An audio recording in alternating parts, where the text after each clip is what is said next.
Warahmatullahi wabarakatuh. Halo semuanya, perkenalkan nama saya Charlie Nova Ramadan dari 10 Kuliner 2. Di sini saya akan mengerjakan remedial sejarah Indonesia. Di sini saya akan menjelaskan tentang konsep berpikir diakronik dan sinkronik, yaitu pengertian, ciri-ciri, contoh, dan perbedaannya. Yang kedua, saya akan membahas tentang sejarah Indonesia. Terima kasih. Pengertian diakronik. Diakronik adalah cara berpikir dalam sejarah yang melihat suatu peristiwa secara runtut dan kronologis dari waktu ke waktu dengan fokus pada proses perkembangan dan hubungan akibat-akibatnya. Istilah ini berasal dari bahasa Yunani, yaitu dia yang berarti melampaui atau melalui, dan chronos yang berarti waktu, sehingga diartikan sebagai melalui atau melampaui batasan waktu tertentu. Ciri diakronik meliputi memanjang dalam waktu dan menyempit dalam ruang, bersifat vertikal kronologis, serta berkesinambungan waktu, serta seringkali digunakan dalam ilmu sejarah untuk mengkaji suatu peristiwa, serta mendetail dan dari awal hingga akhir. Pendekatan ini mengibaratkan pada proses dan perubahan seiring berjalannya waktu melalui hubungan sebab dan akibat. Sinkronik adalah cara berpikir yang meluas dalam ruang, tetapi terbatas dalam waktu. Artinya, menganalisis suatu peristiwa sejarah secara mendalam dalam satu periode waktu tertentu, dengan mengabaikan urutan kronologisnya. Serta kata sinkronik berasal dari bahasa Yunani shin, bersama, dan kronos artinya waktu. Pendekatan sering digunakan dalam ilmu-ilmu sosial untuk mengkaji struktur dan fungsi suatu peristiwa pada masa tertentu. Ciri-ciri sinkronik meliputi fokus pada suatu waktu tertentu dengan kajian yang meluas secara horizontal, mendalam pada pola, gejala, dan karakter suatu peristiwa, dan memiliki cangkupan yang lebih sempit dibandingkan diakronik. Selain itu, berpikir sinkronik juga bisa memiliki sifat sistematis dan tidak menggunakan konsep perbandingan. Perbedaan sinkronik dan diakronik. Perbedaan utama antara sinkronik dan diakronik terletak pada cakupan ruang dan waktu. Sinkronik mempelajari peristiwa sejarah pada satu periode waktu yang spesifik dan meluas dalam ruang, sistem, struktur, dan kondisi pada masa itu. Sedangkan diakronik mempelajari peristiwa sejarah secara berurutan dari awal hingga akhir, memanjang dalam waktu, dan terbatas pada ruang tertentu, kronologis, dan kausalitas. Dan diakronik, contoh sinkronik, pembacaan Proklamasi Kemerdekaan pada 17 Agustus 1945 di Jakarta, dengan kajian berbagai aspeknya seperti suasana saat itu hingga kondisi keamanan di Jakarta tanpa melihat peristiwa-peristiwa sebelumnya.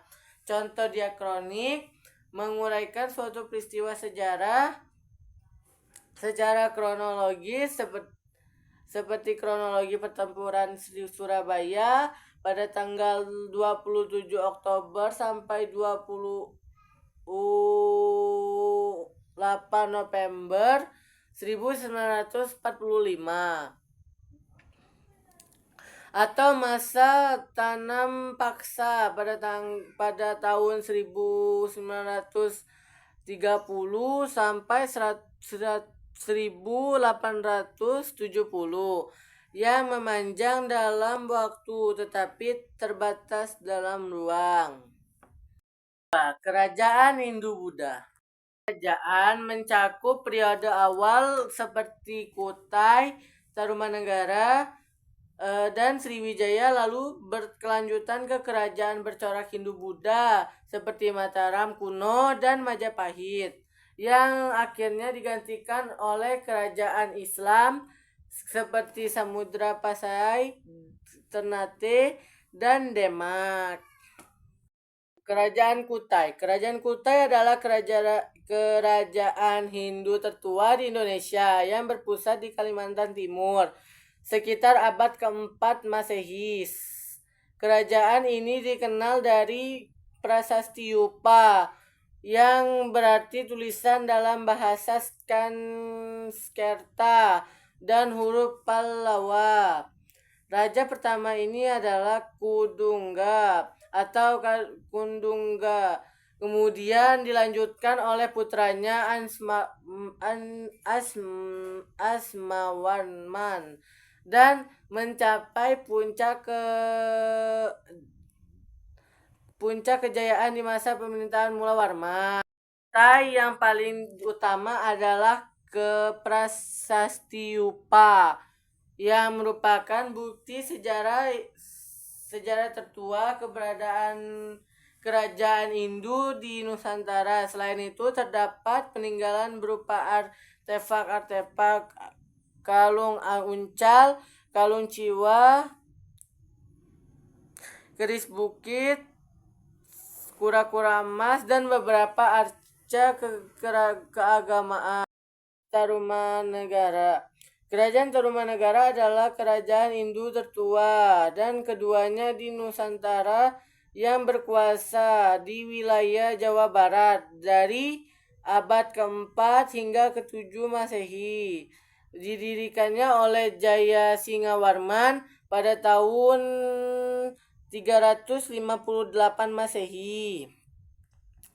Kerajaan ini mencapai puncak kejayaannya di bawah Raja Punawarman dan runtuh akibat perpecahan pada abad ke-7. Peninggalan pentingnya meliputi 7 prasasti seperti Prasasti Ciaruteun dan Prasasti Tugu. Pajajaran. Kerajaan Pajajaran adalah kerajaan Hindu yang berpusat di Pakuan Bogor, Jawa Barat, yang merupakan berkelanjutan dari kerajaan Sunda. Didirikan pada tahun 1923 oleh Sri Jaya Bupati. Kerajaan ini mencapai puncak kejayaannya pada masa pemerintah Sri Baduga Maharaja pada 1482 sampai 1521. Dan runtuh pada tahun 1579 setelah diserang oleh Kesultanan Banten.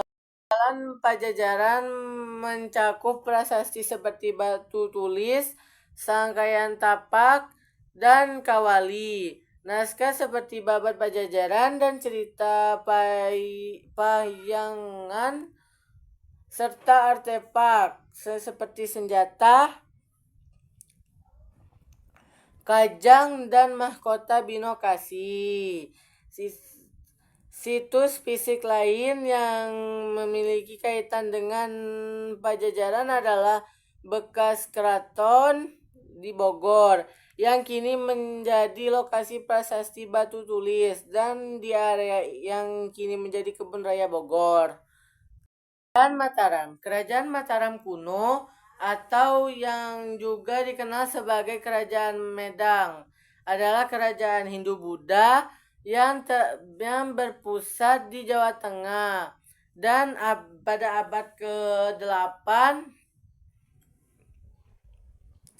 dan kemudian pindah ke Jawa Timur pada abad ke-10. Kerajaan ini didirikan oleh Raja Sanjaya dan memiliki dua dinasti utama, yaitu dinasti Sanjaya dan beragama Hindu dan dinasti Silendra yaitu yang beragama Buddha.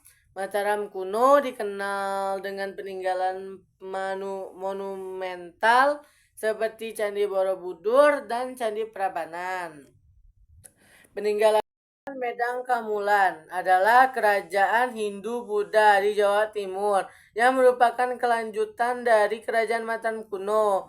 Didirikannya oleh Empu Sindok pada abad ke-10. Ini mencapai masa kejayaannya di bawah pemerintahan Raja Erlangga dan salah satu warisannya yang paling dikenal adalah pemindahan pusat pemerintahan dari Jawa Tengah ke Jawa Timur serta letusan gunung. Peninggalan Medan Kamulan yang terkenal meliputi berbagai candi seperti Candi Borobudur, Candi Prambanan, dan Candi Sewu serta prasasti seperti Prasasti Mbok Sindok, Prasasti Anjuk Ladang, dan Prasasti Kalkuta. Selain itu terdapat juga peninggalan sastra seperti karya-karya sastra kuno yang menjadi khasana budaya Jawa. Kediri adalah kerajaan Hindu-Buddha yang terletak di Jawa Timur. Berdiri dari sekitar tahun 1042 hingga 1222. Kerajaan ini merupakan pecahan dari kerajaan Kahuripan oleh Raja Erlangga dan berpusat di kota Daha yang kini menjadi bagian dari Kediri. Masa kejayaan Kediri terjadi di bawah kepemimpinan Jayabaya yang ditandai dengan perkembangan pesat di bidang sastra dan pertanian. Dan kerajaan ini runtuh karena serangan Ken Arok dari Singasari. Kerajaan Singasari atau Tumapel adalah kerajaan Hindu-Buddha di Jawa Timur sekitaran Malang yang berdiri pada tahun 1222 oleh Ken Arok setelah mengalahkan Kediri, mencapai puncak kejayaan di masa Raja Kertanegara 1268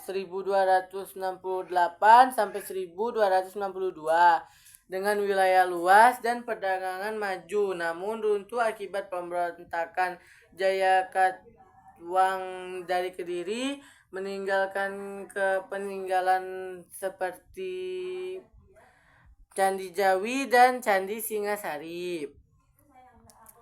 Peninggalan kerajaan Singasari meliputi Candi Singasari, Candi Jago, Candi Kidal, dan Candi Jawi, serta prasasti seperti Prasasti Mula, Malurung, dan Prasasti Singasari. Selain itu ditemukan pula berbagai arca termasuk arca Paramita dan arca Dwara Pala, dan kitab kuno seperti Kitab Negara Kertagama yang menjadi sumber sejarah penting. Kerajaan Majapahit adalah kerajaan Hindu-Buddha terbesar di Nusantara yang berdiri dari tahun 1293 hingga 1527 Masehi. Didirikan oleh Raden Wijaya. Puncak kejayaannya terdiri pada masa pemerintahan Ayam Wuruk dan Bupati Gajah Mada, di mana wilayahnya kekuasaannya meluas hampir ke seluruh Nusantara dan Asia Tenggara. Kemunduran Majapahit disebabkan oleh perang saudara, serang dari luar seperti dari Demak, krisis ekonomi, dan pelemahan sistem pemerintahan. Dan kerajaan Majapahit meliputi bangunan candi seperti Candi Tikus, Candi Brahu, Candi Sukuh, dan Candi Penataran. Serta karya sastra penting seperti Kitab Negara Kertagama dan Kitab Sutasoma. Selain itu ada gapura seperti Bajang Ratu dan Wringin Lawang, prasasti, dan situs arkeologi Trowulan. Kerajaan Bali adalah kerajaan Hindu-Buddha yang berdiri dari abad ke-10 hingga ke-11 Masehi. Berpusat di Bedulu Gianyar. Kerajaan ini didirikan oleh dinasti Warmadewa dan mencapai kejayaannya di bawah pemimpinan beberapa raja penting seperti Sri Ugrasena dan anak Wungsu. Sebelumnya akhirnya takluk di bawah kekuasaan Majapahit. Peninggalan sejarahnya antara lain seperti prasasti dan candi seperti Candi Gunung Kawi. Kerajaan Bali meliputi prasasti Blanjong, prasasti Panglupuan, dan anak wungsu. Situs Purbakala adalah Goa Gajah, Candi Gunung Kawi, Candi Padas, dan Candi Magening, serta pura-pura penting seperti Pura Agung Besaki dan Pura Telaga Suci, Tirta Empul. Selain itu ada juga peninggalan dari kerajaan-kerajaan setelahnya seperti fenomena Kertagosa dan fenomena Dewa Agung Jambe dari kerajaan Klungkung. Kerajaan Melayu. Kerajaan Melayu adalah kerajaan kuno di Sumatera yang berkembang pada abad ke-7 Masehi di sekitar Jambi dan kemudian berpusat di Dharmasraya sekitar abad ke-13 hingga Pagaruyung awal abad ke-15. Awalnya kerajaan ini sangat dipengaruhi oleh agama Buddha dan Hindu serta berfokus pada perdagangan emas. Kerajaan ini ditaklukkan oleh Sriwijaya pada abad ke-7. Namun bangkit kembali setelah keruntuhan Sriwijaya dengan puncak kejayaannya terjadi pada masa pemerintahan Raja Aditya Warman. Kerajaan Melayu sangat beragam, meliputi situs candi seperti Candi Grahi, Candi Suruwaso, Kabur Ajo yang mencatat raja dan pembangunan, serta warisan budaya tak benda seperti sastra hikayat, hang tua, Guridam 12, dan artefak. Ada di Museum Peralatan Pernikahan Kerajinan Tenun. Peninggalan ini menunjukkan corak budaya Melayu, Buddha, candi, dan Islam, masjid penyengat, serta bukti administrasi kerajaan. Peninggalan Kerajaan Kalingga meliputi beberapa situs candi dan prasasti seperti prasasti Tukmas berisi pujian untuk mata air, prasasti Sojomerto menceritakan silsilah keluarga Dapunta Silendra, Candi Angin, dan Candi Bubra di Jepara, dan situs Puncak Sangalikur di Kudus. Selain itu, terdapat prasasti Rautawun dan catatan-catatan dari berita Cina, berbagai sumber sejarah, lisan dan tertulis. Ini penjelasan dari saya ucapkan wassalamualaikum warahmatullahi wabarakatuh.